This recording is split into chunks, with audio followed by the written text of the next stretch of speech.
Hi everyone, welcome back to Storytime Recaps. In this video, I'm going to recap one of the film from 2020, Let It Snow.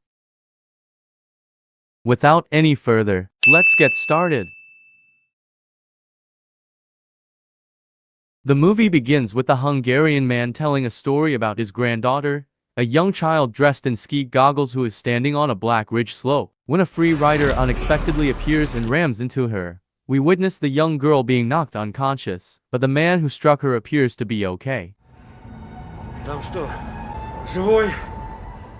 But the man and one of his friends choose to abandon the small girl there rather than helping her. After the two leave, the poor child's mother keeps phoning her, but she never gets a response. Then, 3 years later, we witness a couple enjoying the stunning snow-capped mountains while they drive along a road. And you know they're gonna be playing it. I'm switching it. Okay there, miss. These are two American travelers named Mia and Max. They are now traveling through Georgia, who are incredibly eager to go snowboarding at the Black Ridge. They continue traveling via the winding roads until they arrive at their hotel. When checking in, Max tells the woman that he and his fiance are excited about the vacation, especially going to the Black Ridge. Upon hearing this, the receptionist tells them the Black Ridge is closed due to an excessive number of unaccounted for deaths there. We won't get arrested. However, Max doesn't intend to take the advice because it is his and Mia's desire to travel there together as a couple, and they will be arriving at the ridge by helicopter. That evening, they have a lengthy talk about their future together, which includes the possibility of marriage, until they both finally knock off. After that, Mia, unable to sleep, makes the decision to go for a walk. But when she opens the door, she's shocked to see the hotel receptionist there, offering her a bottle of wine as a courtesy. She cautions Mia not to go to the Black Ridge once more, mentioning a couple who stayed at the same hotel 5 days earlier, whose husband vanished at the Black Ridge and whose body was discovered today. He and his wife were staying here. Feeling uneasy about being forced to do this, Mia tells her she's going to bed and closes the door. We don't know why, but the receptionist appears to draw across the door before heading off. Mia notices this and informs Max, but when Max walks outside to have a look, the cross is gone. As the couple prepares to go the next morning, Mia finds a wedding ring in Max's bag. She is thrilled to see this and anticipates that Max will pop the question while they are traveling. On their way out, an ambulance arrives in front of the hotel, carrying the dead body that the receptionist was talking about last night. Max and Mia ask about the man's cause of death. However, the coroner claims that it's unusual and doesn't know. Mia is hesitant to go after seeing the dead body, but Max persuades her to go with her plan since nothing negative would happen. Not your name. She follows Max up the mountain where the helicopter is waiting. When the pilot informs them about Black Ridge, Mia gets very worried, but it's too late because her fiance truly wants to go there. Max even bribes the pilot to take them to the Black Ridge, and they hop onto the helicopter they rented. While they are traveling, Mia points out a massive cross perched atop a hill. The pilot stated that the cross was placed there by the relatives of a little girl who passed away at the Black Ridge. According to legend, ever since her passing, her spirit has been haunting the mountain. After that, the two are dropped off at Black Ridge, where they snowboard down the extremely steep slope. They appear to be having an amazing time and converse via comms. However, they walk by a dead body that is buried in the snow without realizing it. When Mia gets to the valley below, a thick fog envelops her, making it difficult for her to locate Max. Suddenly, a snowmobile rider passed by and collided with her, rendering her unconscious. When she wakes up later, she tries to get in touch with Max right away using her comms. Mia calls his cell phone but he doesn't pick up, and she tries calling again. She can only walk on her own since she is lost and alone. She searches for a signal fervently but is unable to locate one. In spite of this, Mia continues to trudge through the snow for hours, until she stumbles upon a snowboard track and a distant figure. She discovers red roses planted in the ground. When we look more closely, we see that the person is Max, who is strangely enough tied to a snowmobile that begins towing him away. The distraught woman cries for aid as she urgently chases after them, but to no avail. Until she comes upon blood flecks, she proceeds along the snowmobile trail. Just as she notices the man in the distance on the jet ski, When Mia asks where Max is, the rider merely pulls out a ticking time bomb. She swiftly thinks and puts on her snowboard just in time to see the bomb detonate and unleash a big snowfall. As the storm catches up to her, she is tragically buried alive. And as if that wasn't enough, the mysterious rider begins impaling a pole to the snow with his snowmobile.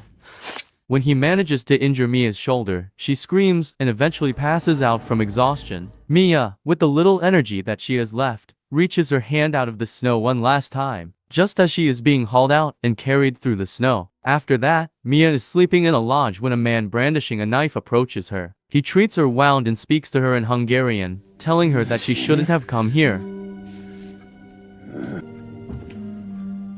When we return to the hotel, the receptionist is upset, and we overhear her making a menacing phone call in which she declares that the tourists are not to blame and that everything needs to stop. Besides, this is the final time she will assist. While they are at the hidden sanctuary, the old man gives Mia a picture of his granddaughter, the young girl who passed away at the start of the film.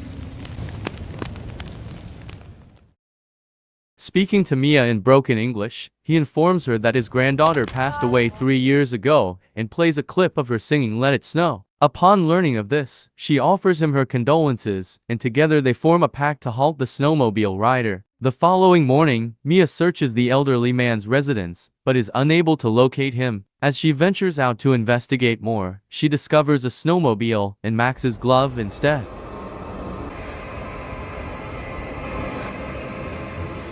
Startled to learn that the elderly man was actually the snowmobile rider, she tries to use the snowmobile to escape with her backpack, sandwich, and set of house keys, but none of them work. Mia is trying to start her snowmobile, and just in time, a snowmobile driver shows off the key before driving off.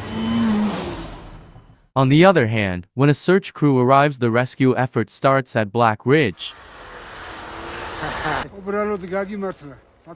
Returning to Mia, she is compelled to walk for the rest of the day because she is without choice. She keeps going for hours on end until giving up in exhaustion. The following day is her third day of being stranded at Black Ridge. She's laying on the ground now, exhausted beyond belief. Faintly, she hears people conversing not too far from her though. They are the search party sent to look for her and Max, but unfortunately for her they fail to see her and move along. After that, Mia keeps going till she finds a temporary tent with a writing stop. There, she discovers Max's other glove and witnesses baby dolls impaled on spikes. After getting in, the woman discovers that the walls are covered in hundreds of black crosses. She also discovers a shrine dedicated to the little girl who died, along with other knives. As she delves further, she discovers the elderly guy while he is bound and has blood all over his mouth, telling her to flee, and just in time, she sees the mysterious snowmobile driving enter the space and runs for her life. While running, she collapses in the snow, then passes out once more from starvation. Afterwards, when she awakens, she hears Max calling her name through the comms and a recording of the little child singing Let It Snow. She attempts to talk to him, but Max doesn't respond, so she keeps going. Mia finds the strength to get to her feet, stumbles in the snow, and eventually has to eat snow to quench her thirst. She then fixes her gaze on the ring on her finger, which acts as a reminder that she accepted Max's proposal, and that keeps her going in spite of all the odds. Unfortunately for her, a snowmobile rider finds her shortly after, carrying an axe.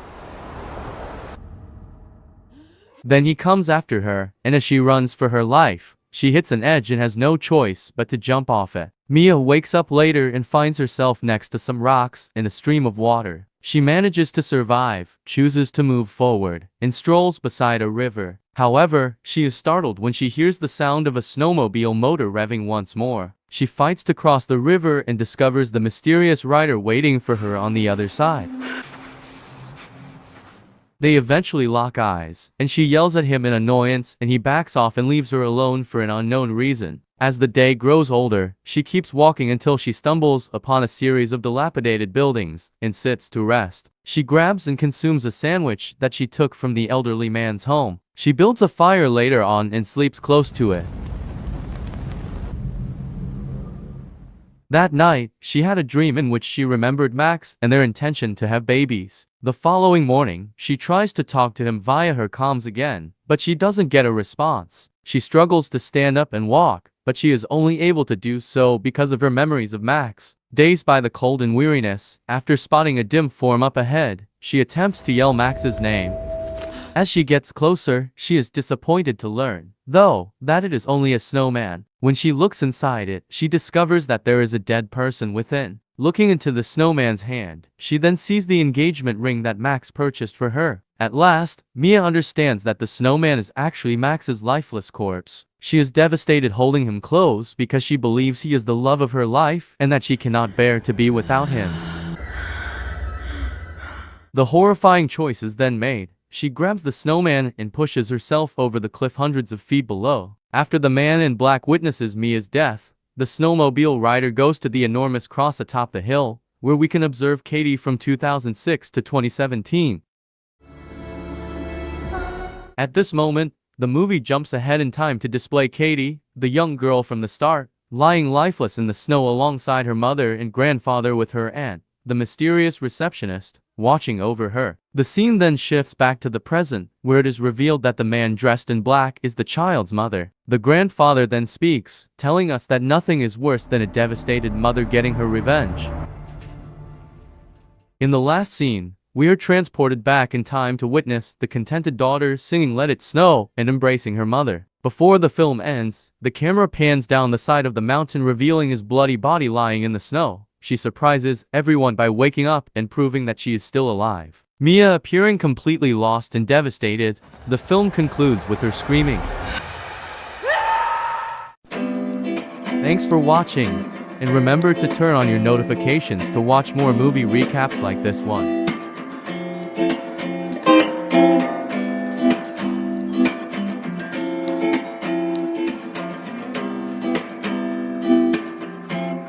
Thank you.